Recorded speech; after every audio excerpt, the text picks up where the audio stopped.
逆向思维。有个人向哈桑借了2000元，并且写了借据。在还钱的期限快到的时候，哈桑突然发现借据丢了，这使他非常焦急，因为他知道丢了借据，向他借钱的这个人是会赖账的。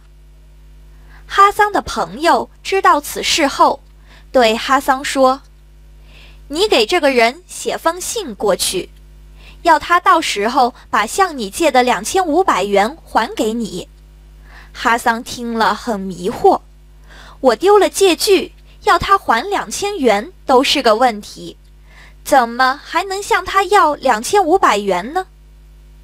尽管哈桑没想明白，但还是照办了。信寄出以后，哈桑很快收到了回信。